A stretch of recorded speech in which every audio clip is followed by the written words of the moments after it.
দেখুন চর্চারে ଭାରତୀୟ ଜନତା ପାର୍ଟି ଚାଲେ ନାହିଁ। ଆମ ପାର୍ଟିର ରାଷ୍ଟ୍ରୀୟ ଅଧ୍ୟକ୍ଷ ତଥା ଦେଶର ସ୍ୱାସ୍ଥ୍ୟମନ୍ତ୍ରୀ ମାନ୍ୟବର ଜଗତ ପ୍ରସାଦ ନଡ୍ଡା ସନ୍ଧ୍ୟା 7ଟା ସମୟରେ ଭୁବନେଶ୍ୱରରେ ପହଞ୍ଚିବେ। ସେଠାରୁ ସେ କୋଣାର୍କ ଯିବେ। କୋଣାର୍କରେ ରାତ୍ରି ଯାପନ କରିବେ।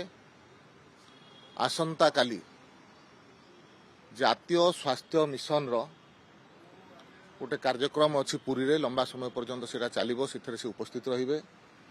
तापरे भुवनेश्वर फेरिला परे पाखापाखि 2-2.5 घंटा धरिक भुवनेश्वर से अवस्थापन करिवे। से समय रे पार्टीर जो गुरुत्वपूर्ण प्रमुख कार्यकर्ता सहित से जगह किसी चर्चा आलोचना करिवे।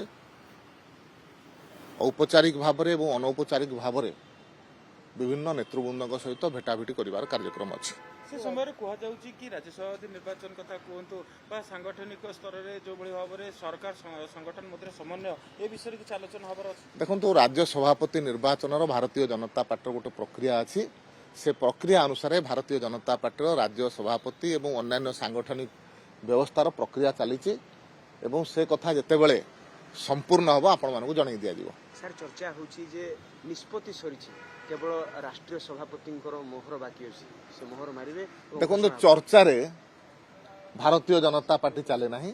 भारतीय जनता पार्टीर पार्लियामेंट्री बोर्ड एवं राष्ट्रीय नेतृत्व प्रदेश कोर टीम एवं समस्त बसिक सर्वसम्मति क्रम पार्टीर सांगठनिक निर्वाचन को समाप्त करेंगे। सांगठनिक स्थिति को मजबूत केमती से परामर्श देवे राष्ट्रीय अध्यक्ष।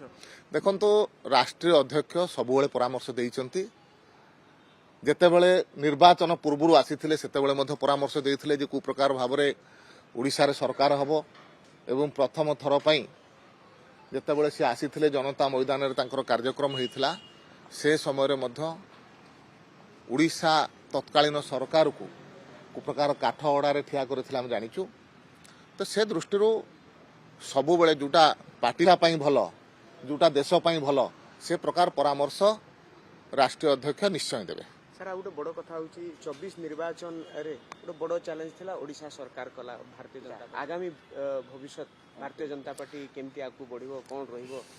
देखंतु आसंता कालीर बैठक अनौपचारिक बैठक अच्छी। कार्यकर्ता सहित भेटिबा कथा हबा ए सब विभिन्न कथा अच्छी जोटा जदि कहा संगे औपचारिक कथबार्ता करिवार आवश्यक से अनुभव करिवे।